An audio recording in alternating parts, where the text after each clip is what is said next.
Alors, je voudrais revenir sur la cuisine juive, parce que ça devient quand même assez problématique. Je viens encore hier de participer à une réunion juive au Bnei Brit avec un buffet à l'appui, constitué d'ailleurs de choses que les gens apportent. Et c'est une cuisine par défaut, en fait. C'est-à-dire que la question n'est pas de savoir ce qu'on mange, la question est de savoir ce qu'on ne mange pas. Alors, par élimination, d'ailleurs, vous savez par exemple il paraît que la cuisine à l'huile est d'origine juive. Parce que les juifs n'avaient pas le droit d'utiliser le beurre, parce que le beurre c'est du lait, et le lait n'a pas le droit de se confondre, de se mélanger avec la viande, donc on ne cuisinait pas les produits avec du beurre, et on le cuisinait avec l'huile. Donc par exemple la paella, elle serait juive quelque part, puisque on met un bain d'huile en fait, d'huile d'olive d'ailleurs probablement. Alors aujourd'hui, on a une nouvelle cuisine juive qui apparaît. Dans les réunions juives, on mange, et je parle, dans les réunions juives, on ne mange pas de viande du tout. Donc c'est encore plus simple, alors que c'était absolument pas le cas autrefois. Hein. La cacheroute, c'est justement l'art et la manière de manger de la viande. Et bien maintenant, la cacheroute, c'est l'art et la manière de ne pas en manger. On n'en mange pas du tout, comme ça c'est plus simple. L'autre jour, me disait, comme ça, il n'y a pas de doute, il n'y a pas de discussion. Les gens sont sur la dire, même les libéraux ne mangent pas de viande. Mais même une viande qui serait soi-disant cachère, ils ne veulent pas, parce qu'on ne sait jamais.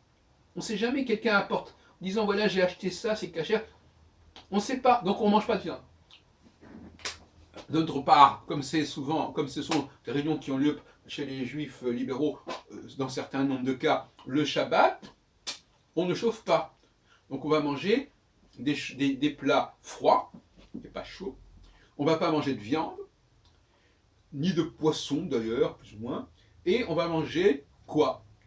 On va manger des tourtes, des tartes froides, faites avec des morceaux des mélanges de légumes, des épinards, n'importe quoi, enfin des fonds d'artichaut, des morceaux de pommes, etc. Enfin voilà, on est dans la sorte de fabrique de tourtes de toutes sortes, plus un petit peu de houmous ou de caviar d'aubergine avec du pain, voilà. Donc c'est voilà ce qui est d'ailleurs le repas aussi de la rue à Jérusalem, mais aussi tout simplement aussi à Istanbul ou à Athènes ou au Caire.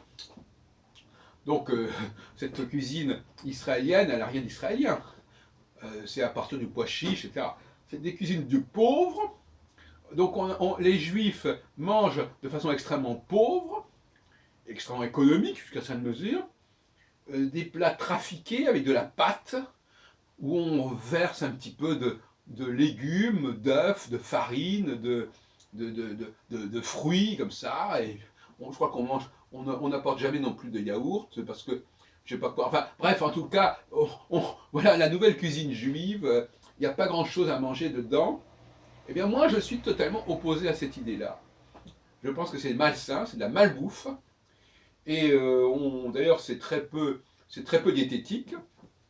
Je ne vois pas pourquoi on se punirait de cette façon-là. Et je vous dirais très franchement, moi-même, je ne vois pas l'intérêt non plus de ne pas manger de porc. Je ne vois pas très bien l'intérêt. C'est une superstition, on ne peut pas dire autrement. C'est une superstition, il est peut-être intéressant de passer outre. Moi qui suis dans le symbolisme, je ne vois pas très bien l'intérêt de cet interdit, qui est également partagé d'ailleurs par les musulmans. Il faut se réconcilier avec la viande.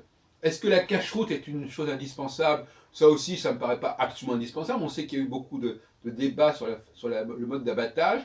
Est-ce que les libéraux, est-ce que les laïcs, qui sont souvent d'ailleurs un peu dans la même démarche finalement, quelque part, parce qu'il y a toujours des reliquats de mémoire culturelle qui vont dans ce sens, est-ce que vraiment c'est indispensable de respecter la cacheroute?